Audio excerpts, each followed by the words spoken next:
وكمان عايزه يا اختي اديكي نصيحه كده من داخل المطبخ. هو انت لما يعني انت مفكره لما تتجوزي مثلا هتبقي الملكه؟ لا يا روح قلبي، ده انت هتبقي الساحره الشريره يا روحي. هتبقي الساحره الشريره اللي مش فاهمه بتعملي ايه وليه وعشان مين، وامتى تاخدي بريك وامتى تاخدي راحه وامتى شويه بالراحه. وبصي انا مش بحبطكم، انا والله مش بحبطكم، بس انا للاسف انا دخلت المطبخ وبقول لكم ايه اللي بيحصل فيه.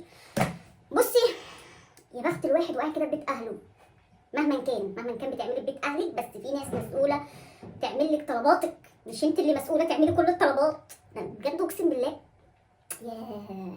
ولا يوم من ايام الاهل نبدا نقول هنتجوز امتى يا ولاد، هنتجوز امتى يا ولاد، هنتجوز ايه. ما تقولوش الجواز ده علامه النصر، الجواز ده مش علامه النصر، ده بدايه مشوار ما يعلم بالله الملك للمالك، المالك الوحيد اللي يعلم بالمشوار اللي انت هتاخديه. احنا بنلبس مرتين ابيض، مره واحنا داخلين الدنيا ومره واحنا خارجين منها.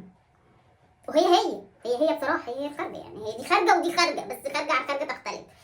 وانت خارجه وانت داخله الدنيا بتبصي يعني بقى بتفضلي تحت ولايه نضفي وكنسي ومسحي وخلي ووفري ودبري والعيال والمذاكره والزعيق موال. وانت خارجه منها هتسألي على عمل، هنا هتتسألي وهنا هتتسألي.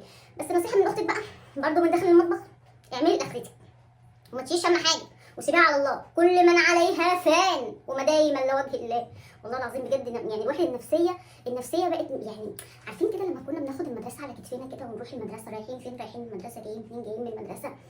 عارفين الايام دي، عارفين ايام زمان، ايام اللي هو ما تنامي مش شايله الدنيا هم عمرك ما هتنامي بالليل. طب بكره هطبخ كذا، طب كذا مع كذا، طب بكره الواد عايز يروح المدرسه، طب هكلم الميس بتاعته الدرس كذا، طب عنده امتحان كذا، طب انا عايزه اطلع الشتوي وادخل الصيفي، طب عندي بطاطين عايزه تتغسل هعمل ايه، طب الشقه عايزه تتعمل تنظيفه الشتاء، ده بتاعت الزباله جايه بكره عزكم الله عايزه الفلوس الشهريه، وبتاع السلم جاي عايز فلوس السلم، والنهارده الواد كان تعبان عايز كذا. ده ما كانش فيه، كنا نقعد بقى ايه، انا بكره في البريك هعمل كذا مع صاحبتي، انا مش عارفه طقم ايه هروح اجيبه، انا هروح النهارده انام بقى اقضيها نوم، انا تعبت من المذاكره طول الليل، انا هصحى بدري علشان افوق كده بصوا افوق كده ابقى براحتي وانا بفوق.